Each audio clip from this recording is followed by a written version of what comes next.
Is that Women are not politically optimistic view? interested. It's the sense of like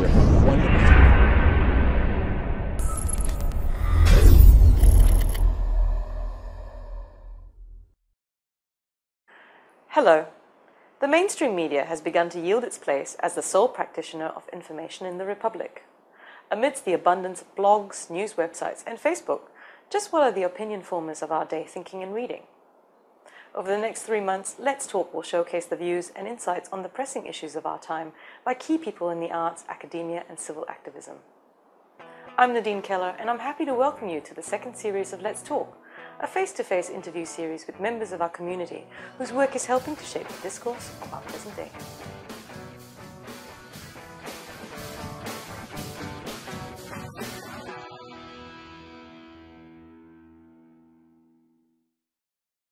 Today we are privileged to talk to Associate Professor Bridget Welsh. Bridget Welsh is attached to Singapore Management University, where she teaches comparative politics, political participation, gender and international relations. Dr. Welsh received her MA and doctorate from Columbia University. Professor Welsh taught political science at Hofstra University, New York, and Johns Hopkins University, and was Henry R. Luce Southeast Asian Fellow at the Australian National University. She joined the faculty of Singapore Management University in July 2009. She received the Max Fisher Teaching Excellence Award at Johns Hopkins University in 2006 and the SMU Distinguished Teacher Award in 2011. Professor Welsh, Bridget, thank you for joining us today. I understand you've just come back from Stanford. I have indeed. I was presenting a paper on looking at the issues and attitudes of people in the region in Southeast Asia. Oh, we're glad to have you home.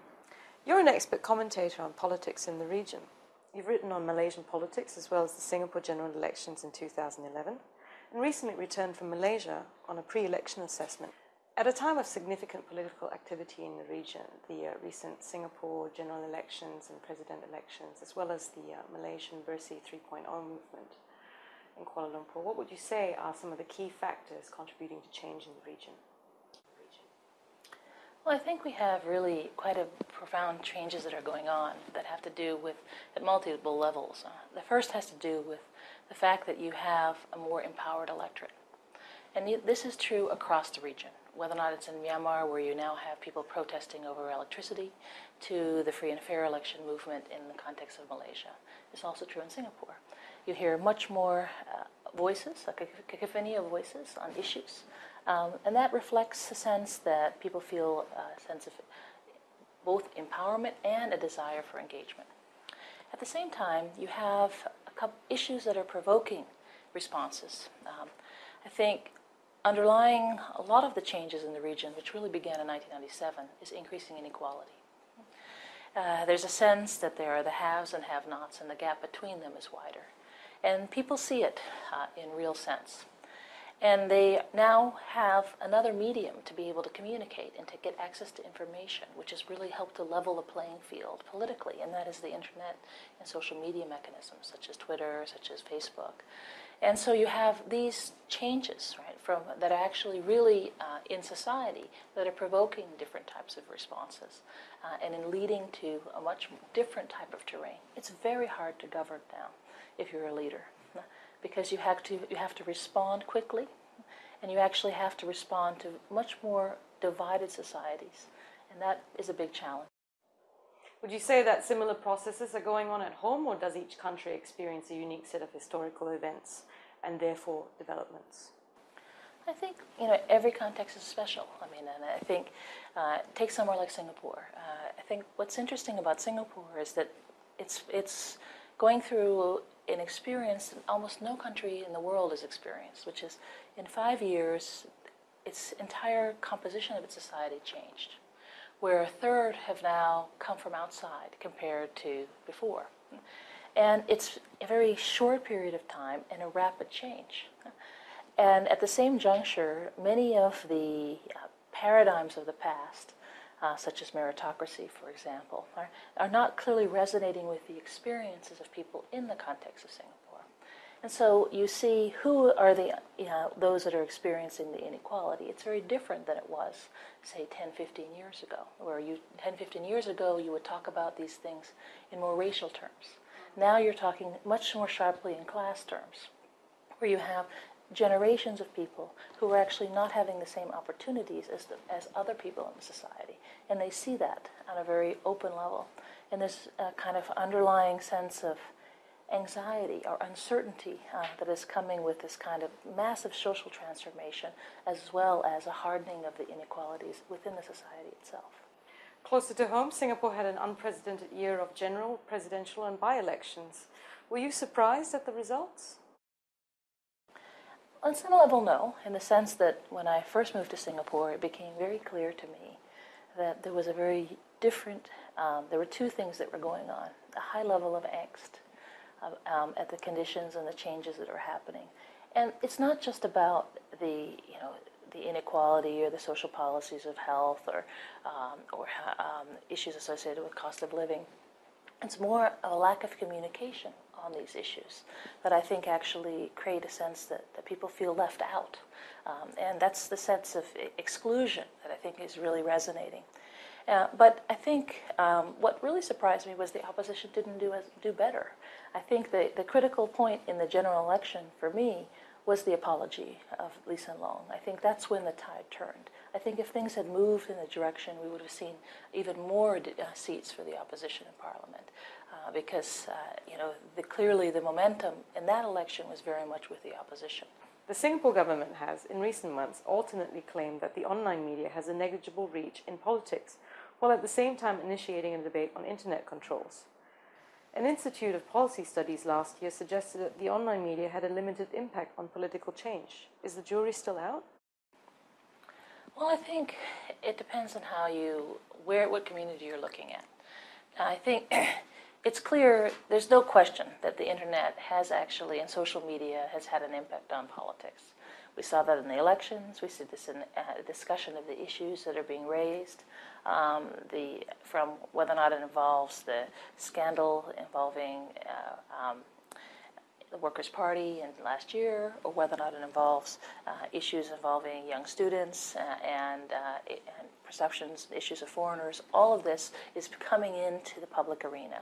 And internet and social media are really agenda setting in ways that we haven't seen as before. We're also seeing at transaction costs. We're providing an opportunity for people to get together, to communicate, and to provide diversity in voices. So we can see these three areas are actually quite profound in terms of impacting politics. But that said, there's a good section of the electorate that doesn't actually engage these mediums. And part of that are older. Part of that are people who actually don't really look involved in looking at issues of politics across the board. Many people in Singapore aren't really interested in politics, so they don't really focus on this in a very high level. You also see a segment of the population that only looks at certain types of websites, so they don't look at the diversity. And what we're seeing in the context of Singapore and across the world now is a tendency for people to go to the sites that they know. So there isn't a cross-fertilization, a cross-pollinization of ideas that you actually find in places where there are different types of medium that are in there. So there's more of a dialogue. In fact, it tends to be a dialogue with more of the same. People have the same perspectives. And we see a bit of polarization. And in fact, that hardens the positions. I mean, the fact of the matter is that Singapore is quite a polarized electorate. There are people who see the government very strongly. They have long traditional base of support. And there are those that actually are quite negative towards the government. And it's really the middle ground where I think that are going to be crucial. And what happens with the middle ground in terms of social media and the internet will be very important. The effort to try to control that, I think, is counterproductive, because what it does is that it only reinforces those poles. But I do think that Singapore faces a challenge, as most places do, to finding quality analysis on the discussions. The internet and social media tends to be a medium that actually emphasizes first reporting, and not necessarily, many people who comment on it don't necessarily think through the comments before they respond. And I think across the spectrum, there needs to be more depth. And I think what we're going to see is more gravitation towards a more intense and more thoughtful analysis, especially because I think for the most part, despite a lot of people in Singapore being relatively apolitical, Singaporeans, up until this last year, I would say, have had a high level of discourse about politics. Yes, there's constant personal attacks, but for the most Singaporeans, they discuss issues, they want solutions or discussions of policy that actually treat them with respect. When they get angry when it moves into, or unhappy, when it moves into spectrums of scolding, criticizing, sexual discussions, these things really, this is coffee shop talk, but it's not really politics. And the internet as a medium has to also come up to that, in order for it to be effective. So in some ways the jury is out, but I would say it's not really about, there is no going to be one decision, it's going to be many decisions. Recently, civil society commemorated the 25th anniversary of Operation Spectrum, when 22 social activists were detained without trial. Some weeks ago, Dr. Lim Hock Siew, the second longest detainee under the Internal Security Act, passed away. This is a two-part question. Firstly, has detention without trial had its day? And secondly, can a claim to inclusive growth and accountability and transparency in government really thrive in the presence of the ISA? I think, unfortunately, detention without trial is still here. I mean, I think we tend to think about this in terms of the issues of political activism. And I think in this particular area, I think there's clearly a lot more strain.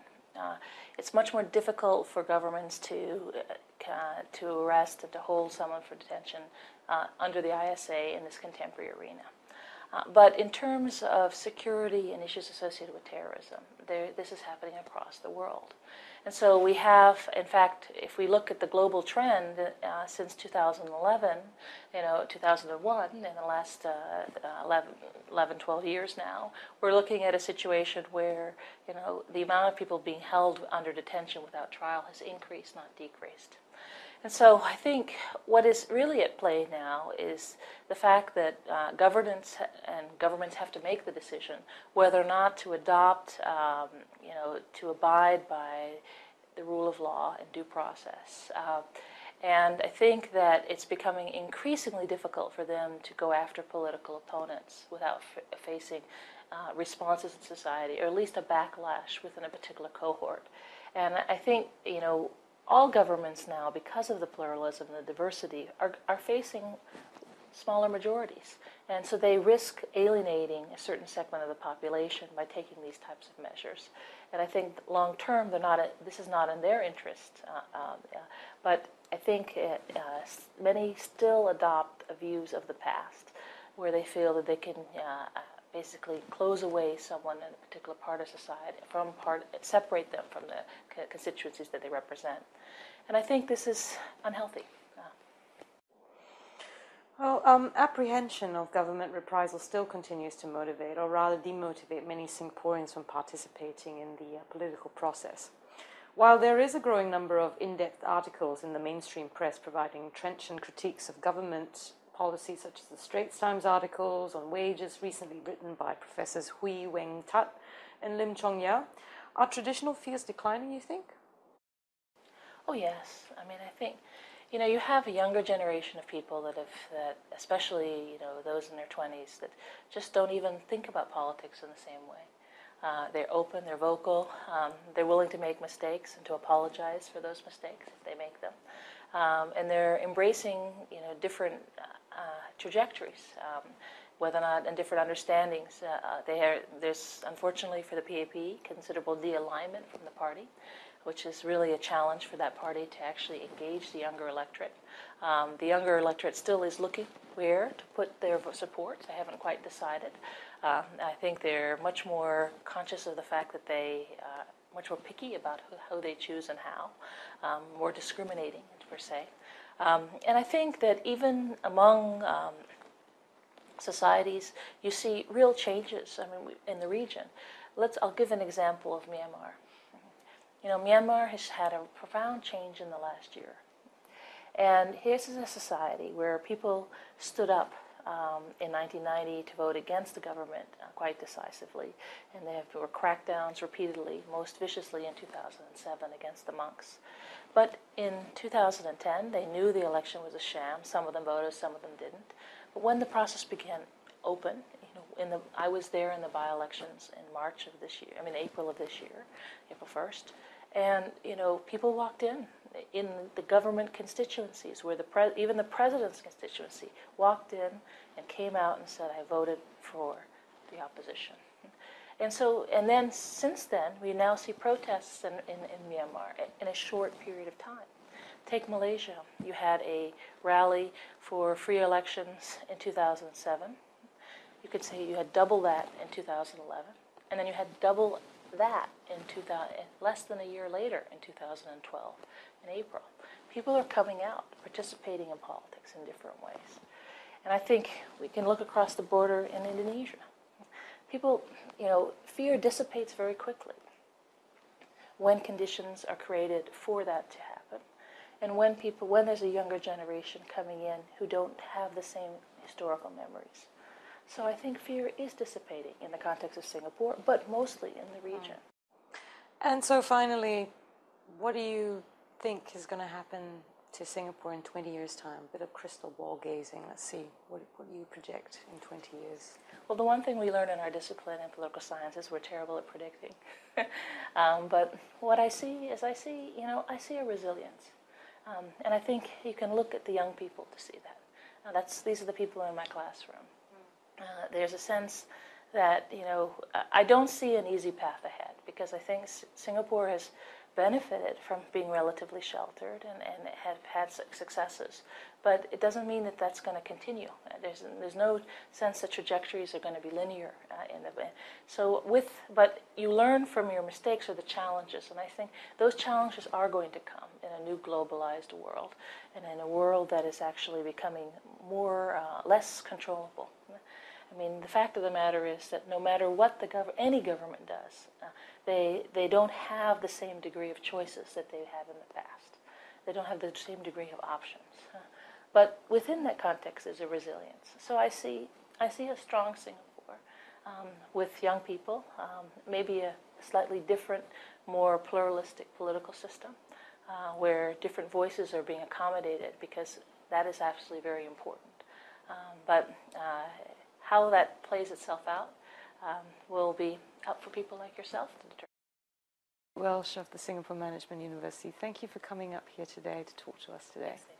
Appreciate it. We've come to the end of the program. I'm Nadine Keller, and you've been watching Let's Talk. See you in a couple of weeks' time.